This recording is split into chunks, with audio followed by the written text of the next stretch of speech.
اللہ بلغنی صوت. اگلی بات بھی ذرا تسلی سے سن لیجیے تاکہ بدعقیدگی کا جو میل دل پہ چڑھا ہوا ہے وہ اتر جائے. صحابہ نے عرض کیا قلنا بعد وفاتک، یا رسول اللہ پردہ کرنے کے بعد بھی، دنیا سے پردہ فرمانے کے بعد بھی آپ اپنے غلاموں کا درود و سلام سنتے ہیں؟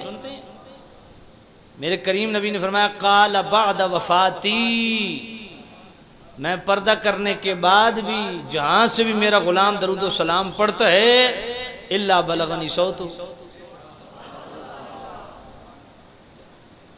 اور اسی سے آگے یہ الفاظ ہیں ان اللہ حرم علی الارض ان تأکل اجساد الانبیاء فنبی اللہ حی یرزق. تو سیالوی بطور چیلنج یہ الفاظ پڑھ رہا ہے اور کسی نے تسلی کروانی ہو تو بھائی میرے ہم صرف تسلی نہیں کرتے، ہم تسلح کر کے بھیجیں گے. میری بات سمجھ آ رہی ہے؟ تو گویا یہ عقیدہ وہ ہے جس پہ مور لگا دی ہے خود میرے کریم نبی نے. اب ایک اور حدیث ہے جی فرشتہ پہنچاتا ہے، بالکل ٹھیک ہے، اس کے بھی ہم انکاری نہیں، اس کے بھی ہم انکاری نہیں، فرشتہ پہنچاتا ہے. کہا جی جب فرشتہ پہنچاتا ہے تو پھر ڈائریکٹ کا کیا مطلب؟ میں نے کہا بھائی میرے رسول اللہ سے پوچھ لیتے ہیں کہ میرے کریم نبی یہ ڈائریکٹ کس کا سنتے ہیں اور فرشتہ کن کا پہنچاتا ہے؟ بات سمجھ آ رہی ہے؟ میں تقریر شروع کروں گا 1 گھنٹے کے بعد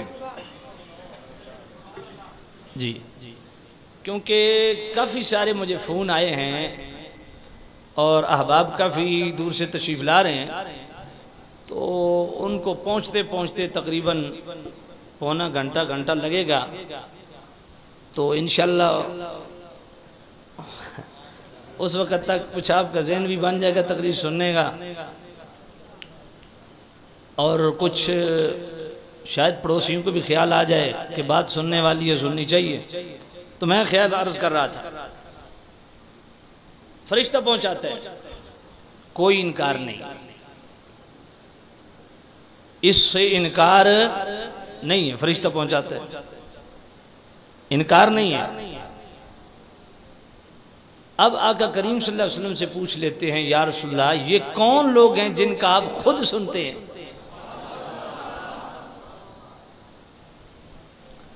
حوالہ پیش کر دیتا ہوں. وہ حوالہ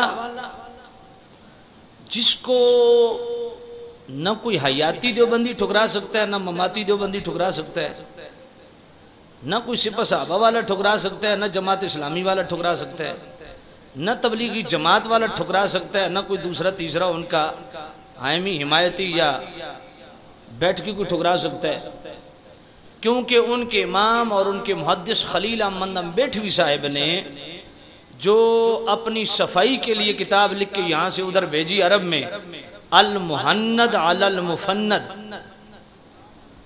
اس میں دیوبند کا عقیدہ پیش کیا گیا اور اس پہ 50 سے زیادہ علماء دیوبند کے دستخط بھی موجود ہیں.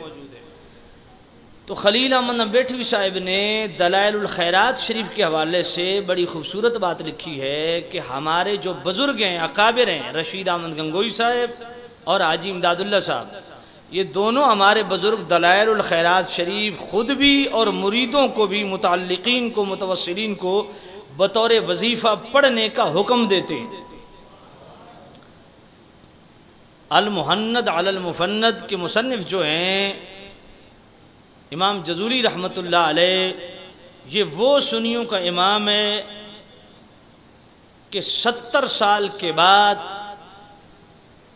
سیلاب کی وجہ سے قبر بیٹھ گئی، قبر کشائی ہوئی، تو جوں عاشق رسول کی قبر کھودتے جاتے ہیں، مٹی ہٹاتے جاتے ہیں، تو خوشبو بڑھتی جاتی ہے۔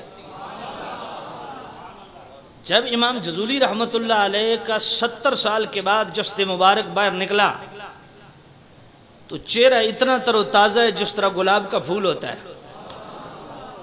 کسی نے رخسار پہ انگلی رکھی، خون ہٹ گیا، انگلی ہٹائی خون مل گیا، اتنے تر و تازہ۔ میں نے کہا سنیوں کے امام تو ایسے ہوتے ہیں کہ 70 سال بعد بھی قبر سے نکلیں تو تر و تازہ۔ اگلا جملہ میں نہیں کہتا کیونکہ اسلام آباد کا ماحول بڑا سنجیدہ ہے، تو آپ کے ہاضمے جو ہے نا وہ ٹائٹ نہیں ہے اسلام آباد کے، یہ میں جانتا ہوں۔ تو سامعین عزیز شام، تو میں یہ عرض کر رہا تھا کہ دلائل الخیرات شریف کے اندر امام جزولی رحمت اللہ علیہ نے یہ حدیث پاک نقل کی ہے۔ میرے پاک نبی فرماتے ہیں اسمع صلاۃ اہل محبتی واعرفہم، محبت والے کا درود میں خود سنتا بھی ہوں، واعرفہم، اسے جانتا بھی ہوں۔ تو محبت والوں کا خود سنتے ہیں، دوسروں کا پہنچایا جاتا ہے۔ سمجھ گئے؟ محبت والوں کا اسمع صلاۃ اہل محبتی، محبت والوں کا خود سنتے ہیں، انہیں جانتے بھی ہیں، اور دوسروں کا ابھی بھی آپ نہیں سمجھے۔ محبت والوں کا اور دوسروں کا تو لڑنے کی ضرورت نہیں ہے، جو محبت والے ہیں وہ آج بھی کہہ رہے ہیں خود سنتے ہیں۔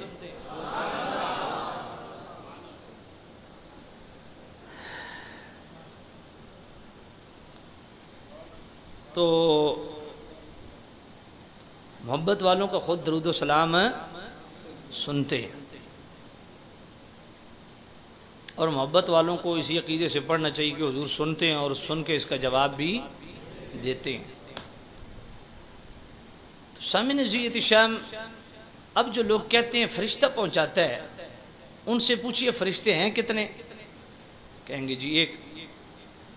تو ایک فرشتہ دنیا کے ہر کونے سے ہر مصطفیٰ کریم پہ درود و سلام پڑھنے والے کے وہ الفاظ سن لیتا ہے؟ جی سن لیتا ہے، اس کا نام بھی جانتا ہے، اس کے باپ کا نام بھی جانتا ہے، یا رسول اللہ فلاں بن فلاں نے ان الفاظ سے آپ پہ درود و سلام پڑھا ہے۔ تو فرشتے کتنے ہیں؟ ایک۔ اور اس کی قوت سماعت کا یہ عالم ہے، فرشتے کی قوت سماعت کا یہ عالم ہے کہ وہ دنیا کے ہر کونے سے ہر غلام کا درود و سلام سن بھی لیتا ہے اور اسے پہچانتا بھی ہے۔ اور ایک غلام ایک لمحے میں درود و سلام پڑھ رہا ہے، دوسرے چپ ہیں، یہ بھی ممکن نہیں ہے۔ ہزاروں غلام ممکن ہے ایک ہی لمحے میں درود و سلام پڑھ رہے ہیں، تو ہزاروں غلاموں کے متعلق فرشتہ جانتا ہے کس غلام نے کن الفاظ سے درود و سلام حضور میں پڑھے، اس کا نام کیا ہے، اس کے والد کا نام کیا ہے۔ میں نے کہا فرشتہ جان جی اللہ کی عطا سے جانتا ہے۔ میں نے کہا پھر کلمہ اس فرشتے کا ہی پڑھنا چاہیے تمہیں، کیا خیال ہے؟ کلمہ تو پھر اس فرشتے کا پڑھنا چاہیے جو اتنی قوت سماعت رکھتا ہے۔ میں نے کہا اب اپنے ایمان سے بتائیے وہ فرشتہ امتی کس کا ہے؟ کہا امتی تو رسول اللہ کا ہے۔ میں نے کہا حضور کے امتی کی یہ شان ہے، خود میرے پاک نبی کی شان کیا ہو؟ تو سامعین عزیز شام، درود و سلام جب بھی پڑھیں اسی نیت سے پڑھیں کہ سرکار خود سنتے ہیں اور سن کے جواب بھی دیتے ہیں۔ امام آلوسی بغدادی صاحب تفسیر العمانی فرماتے ہیں کہ ایک بزرگ درود و سلام نماز پڑھ رہے ہیں اور دوران نماز انہوں نے 500 مرتبہ پڑھا السلام علیکہ ایھا النبی، السلام علیکہ ایھا النبی، السلام علیکہ ایھا النبی، 500 مرتبہ۔ ساتھ ایک اور بزرگ بھی کھڑے تھے، جب انہوں نے سلام پہ انہوں نے کہا بھئی آپ نے اتنا لمبا قاعدہ کیا کیا کہا 500 مرتبہ سلام پڑھے۔ کہا کیوں پڑھے؟ کہا کبھی ایسا ہوا نہیں کہ میں ادھر سے حضور کی بارگاہ میں سلام پڑھوں اور ادھر سے وعلیکہ السلام جواب نہ آئے، لیکن آج حضور التفات کرم نہیں فرما رہے تھے، میں پڑھتا گیا، جب 500 مرتبہ مکمل کیا ادھر سے جواب آیا، تب میں آگے چلا۔ تو سامعین عزیز شام، اللہ تعالیٰ سننے والی وہ قوت دے کہ بندہ سنے اور سن سکے، اللہ وہ پاکیزہ سماعت عطا فرمائے۔ اور حضور سلام کا جواب دیکھیں نا، سلام کا جواب دیوانا شرعاً واجب ہے یا نہیں ہے؟ تو جو میرے پاک نبی ہمیں کہیں کہ سلام کا جواب دینا واجب ہے، وہ خود سرکار سلام کا جواب نہیں دیں گے نا؟ تو سامعین